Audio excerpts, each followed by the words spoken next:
वो 2023 का वो पत्र दिखा देते हैं जिसका जिक्र कर रहे हैं निशिकांत दुबे, जिसके बेस पर वो ये बात कह रहे हैं। ये देखिए, ये वो लेटर है और ये झारखंड की जो स्पेशल सेल है उसका लेटर है। तो किसी राजनीतिक पार्टी का इससे कोई लेना देना नहीं है। ये साक्ष्य है, ये रिपोर्ट है 2023 में जो लेटर में लिखा गया है, उसकी मोटी मोटी बातें हम आपको बताएं। इसमें ये कहा जा रहा है कि घुसपैठिए बहुत तेजी से यहाँ नागरिक बन रहे हैं और इसको लेकर कुछ किया नहीं जा रहा है। 2023 की रिपोर्ट है, 2024 में इस वक्त हम हैं।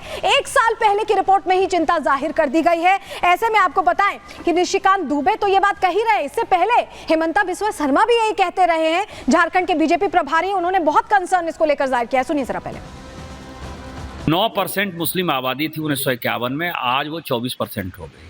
पूरे देश में से मुस्लिम जो है 4% बढ़ा, हमारे संथाल प्रणाम में वो 15% बढ़ा। ये 11% बांग्लादेशी घुसपैठिया है। ये झारखंड की सरकार खुद इसको मान रही है। इसके बाद भी वोट बैंक की पॉलिटिक्स में आदिवासियों की संख्या घट जाए, आदिवासी मर जाएं, आदिवासी तुरहित हो जाए, इसके लिए ना कांग्रेस को मतलब है, ना झारखंड मुक्ति मोर्चा को मतलब है। और संथाल परगना एक ऐसे भयावह स्थिति में है कि जो ग्रेटर बांग्लादेश बनने की स्थिति है वो संथाल परगना से उसकी शुरुआत हो रही है। और इस पर जब तक कि एनआरसी लागू नहीं हो जाएगा, आदिवासियों का ज़मीन हम उनको वापस नहीं लौटा देंगे और जब तक बांग्लादेशी घुसपैठियों को यहाँ खदेड़ कर नहीं भगा देंगे, भारतीय जनता पार्टी चैन से नहीं बैठेगी। जहाँ में ये लिखा गया है कि घुसपैठी आते हैं, मद्रासा में उनका ट्रेनिंग होता है, आधार कार्ड बना दिया जाते हैं, तमाम बातें अभी सामने आ रहा है। हमारा यही मानना है कि ये चुनाव का बाद बीजेपी सरकार बनेगा और हम लोग संथाल परगना में एनआरसी भी बनाऊंगा और घुसपैठी को बाहर भी करूंगा। तो संथाल परगना में एनआरसी की बात कह रहे हैं हेमंता बिस्वा शर्मा, और सच्ची तस्वीर क्या है संथाल परगना की, जो आदिवासी बाहुल्य इलाका झारखंड का माना जाता है। चलिए आपको बता रहे हैं 1951 के आंकड़े पहले आप देख लीजिए। हिंदू 90.37% हुआ करते थे, मुस्लिम 9.43% थे और ईसाई 0.18% थे। और अब 2011, ये भी पुरानी ही रिपोर्ट है लेकिन फिर भी आपको फर्क, अंतर समझ में आ जाएगा। ये देखिए, हिंदुओं का यहाँ पर आंकड़ा पहुंच चुका है 67.95%।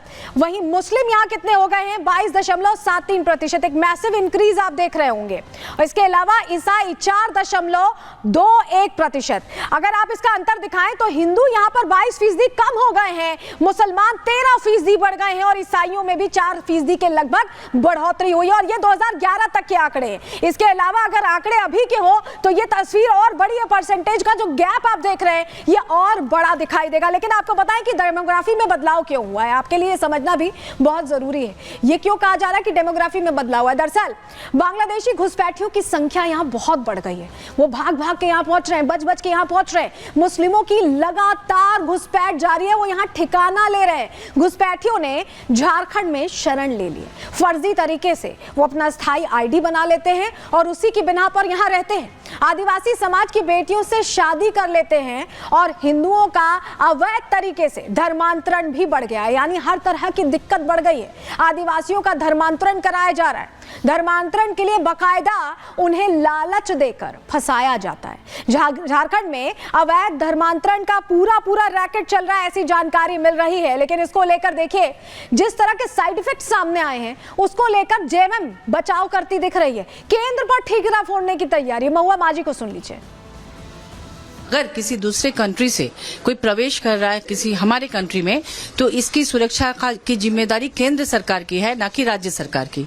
अगर वो विफल रही है केंद्र सरकार और अपनी खामियों को वो थोप रही है राज्य सरकार पर, बॉर्डर सिक्योरिटी फोर्सेस क्या कर रही है, कैसे वो लोग घुसपैठ कर रहे हैं, ये केंद्र को जवाब देना चाहिए, उनकी होम मिनिस्ट्री को जवाब देना चाहिए, उन्हें रिजाइन करना चाहिए कि भाई आप देश की सुरक्षा नहीं कर पा रहे हैं, आप राज्य सरकार पर थोप रहे हैं।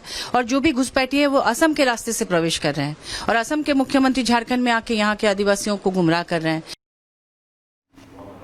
तो सुन रहे हैं आप, एक नया ही फॉर्मूला दे दिया कि केंद्र की इसमें दिक्कत है, असम की इसमें दिक्कत है, अपने प्रदेश में क्या करना है इसको लेकर कुछ सोचा नहीं जा रहा है। लेकिन जो डेमोग्राफी चेंज हो रही है, इसके साथ कई सारी चीजें चेंज हो रही हैं, कई सारी दिक्कतें खड़ी हो रही हैं। चलिए जानकारी जल्दी से आपको दे देते हैं क्यों हम ऐसा कह रहे हैं। दरअसल कई साइड इफेक्ट्स हैं इसके। आदिवासियों की अस्मिता को खतरा है इससे।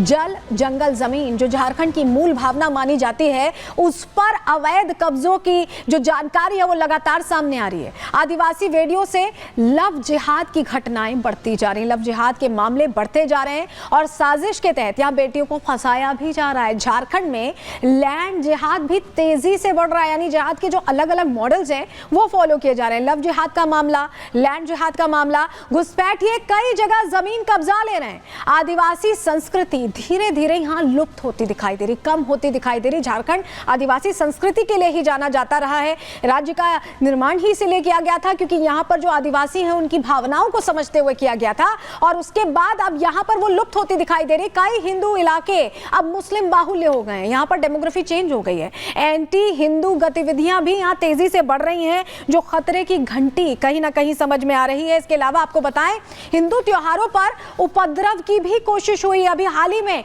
कुछ तस्वीरें ऐसी सामने आई थी जो हैरान कर रही थी और बता रही थी कि यहां भी हिंदुओं के त्योहारों को लोग बचा नहीं पा रहे हैं। लेकिन कांग्रेस नेता राशिद अलवी इसको लेकर कह रहे हैं कि कितनों की पहचान कर दी, इसमें भी प्रश्न खड़े कर रहे हैं। सुनिए जरा। आपने तो खुद बुला के बांग्लादेश से शेख हसीना को दिल्ली के अंदर बड़ा मकान दे के रख रखा है, तो आप दूसरों की क्या बात करते? आप वापस कहां भेज रहे हैं? आप तो खुद पाल रहे हैं। तो बांग्लादेश के कितने लोग हमारे घर हैं, उनमें कितने लोगों को आपने भेजा, ये बताइए तो सही। तो बॉर्डर सिक्योरिटी फोर्स तो हिंदुस्तान के होम मिनिस्टर के अंडर में है। अब आप ये सोचिए कि अगर एक इलाके में वोटर्स बदल जाएं, अनुपात बदल जाए, तो कहीं ना कहीं सियासी तस्वीर तो बदलेगी और उसी का फायदा राजनेता उठाते हैं क्योंकि वो तुष्टीकरण की राजनीति करते हैं। वो ये नहीं सोचते कि सब कुछ बदल रहा है देश में, प्रदेश में। जरा जानकारी आपको रख रहे हैं, डेमोग्राफी चेंज का चुनाव पर कैसा असर पड़ेगा ये समझ लीजिए। झारखंड में तुष्टीकरण की राजनीति तेज होती दिखाई दे रही है क्योंकि फायदा चाहिए, वोट चाहिए। ये नहीं समझ रहे हैं कि सब कुछ यहां से चला जाएगा, आदिवासियों की जो मूल भावना है वो चली जाएगी। जेएमएम, कांग्रेस, आरजेडी ने तुष्टीकरण का जो फॉर्मूला है वो अपना लिया है।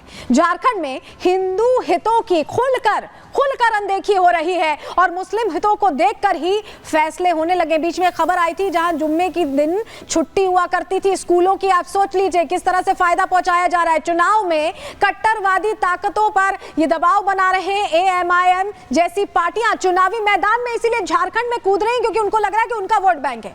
कई सीटों पर मुस्लिम प्रत्याशियों की जीत तैसी दिखाई दे रही है, जहां मुस्लिम ज्यादा हैं वहां बीजेपी की हार संभव लग रही है इन नेताओं को, इन पार्टियों को, और यही वजह है कि वो तुष्टीकरण करते हुए कहीं नहीं कहीं कोशिश कर रहे हैं। चलिए अब आपको जरा बताते हैं, ये जो चिंता है ऐसा नहीं है कि सिर्फ गृह मंत्री ने जाहिर की, निशिकांत दुबे ने जाहिर की या 2023 की वो पुलिस विभाग की रिपोर्ट ने जाहिर की। इससे पहले आपको बताएं, अभी कुछ दिन पहले जयपुर गए थे उपराष्ट्रपति जगदीप धनखड़, उन्होंने भी इस पर बहुत चिंता जाहिर की। उन्होंने क्या कहा, चलिए आपको बताते हैं, आपके सामने जानकारी रख रहे हैं क्योंकि देश के कुछ क्षेत्रों में उन्होंने कहा कि डेमोग्राफिक चेंज हुआ है, जहां बदलाव वहां राजनीतिक गढ़ बन गए। वही जिक्र कर रहे हैं तुष्टीकरण की राजनीति का। वहां चुनाव और लोकतंत्र का कोई मतलब नहीं है। ऐसी जगह चुनाव परिणाम पहले से तय होते हैं क्योंकि तस्वीर तो बदल गई है और जो तुष्टीकरण की राजनीति करेगा उसे फायदा मिलेगा। डेमोग्राफिक चेंज परमाणु बम से कम नहीं है। सोचिए किस चीज से कंपेयर कर रहे हैं उपराष्ट्रपति, परमाणु बम बता रहे हैं इसे। ये सांस्कृतिक विरासत पर कुठाराघात है, यानी वो सीधे तरीके से कह रहे हैं कि ये बहुत गंभीर स्थिति है और इसको लेकर हमें सोचना चाहिए और इसको लेकर कहीं ना कहीं फैसले भी लेने चाहिए। और ये जो डेमोग्राफिक चेंज है, ऐसा लग रहा है कि हिंदुओं की स्थिति अपने देश में ही प्रदेशों में अल्पसंख्यकों जैसी हो जा रही है। जरा रिपोर्ट आपको दिखा रहे हैं।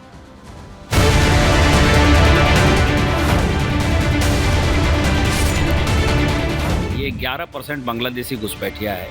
ये झारखंड की सरकार खुद इसको मान रही है। इरफान अंसारी को मंत्रिसभा से बर्खास्त किया जाए। क्या हिंदू अपने ही देश में अल्पसंख्यक हो जाएगा? क्या देश की डेमोग्राफी बदलने की साजिश चल रही है? ये सवाल इसलिए जरूरी है क्योंकि देश के प्रधानमंत्री से लेकर गृह मंत्री अमित शाह तक हिंदुओं को डेमोग्राफी परिवर्तन को लेकर अलर्ट कर रहे हैं। लोकसभा चुनाव के वक्त भी डेमोग्राफी का मुद्दा उठा था। अब झारखंड चुनाव में भी बीजेपी इस मुद्दे को लेकर हेमंत सोरेन सरकार को घेर रही है। सच्चाई ये है कि जेएमएम के लोग बांग्लादेशी और रोहिंग्या घुसपैठियों के साथ खड़े हैं।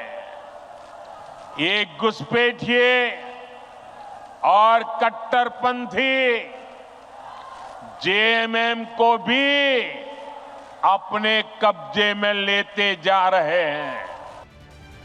झारखंड चुनाव प्रचार के लिए जब भी कोई नेता जा रहा है, वो अपनी रैलियों में डेमोग्राफिक परिवर्तन का मुद्दा जरूर उठा रहा है। गृह मंत्री अमित शाह भी अपनी रैलियों में झारखंड में तेजी से बदल रही डेमोग्राफी का जिक्र जरूर कर रहे हैं और इसके लिए इंडी गठबंधन को जिम्मेदार ठहराया जा रहा है। हजारों घुसपैठिए आदिवासी बच्चियों के साथ शादी करते हैं, सर्टिफिकेट प्राप्त करते हैं, भूमि खरीदते हैं और आने वाले दिनों में आदिवासी जनसंख्या घटने वाली है। भारत में डेमोग्राफिक परिवर्तन को लेकर एक्सपर्ट पहले ही अपनी चिंता जाहिर कर चुके हैं, लेकिन इसे रोकने के लिए अभी तक सरकार की तरफ से कोई ठोस कार्रवाई नहीं हुई है। अभी तक ना तो बांग्लादेश घुसपैठियों के खिलाफ एक्शन हुआ और ना ही रोहिंग्या मुस्लिमों पर कोई कार्रवाई हुई। ऐसे में सवाल यही है कि क्या सरकार सच में डेमोग्राफिक परिवर्तन को लेकर चिंतित है या सिर्फ ये चुनावी मुद्दा बन गया है। Bureau report, Republic Bharat. मामला सिर्फ झारखंड तक सीमित नहीं है, असम को लेकर भी बात हो रही है और यही वजह है कि एनआरसी की बात होती है और इसको लेकर कहीं ना कहीं एक तरह से राजनीति भी शुरू होती दिखाई देती है।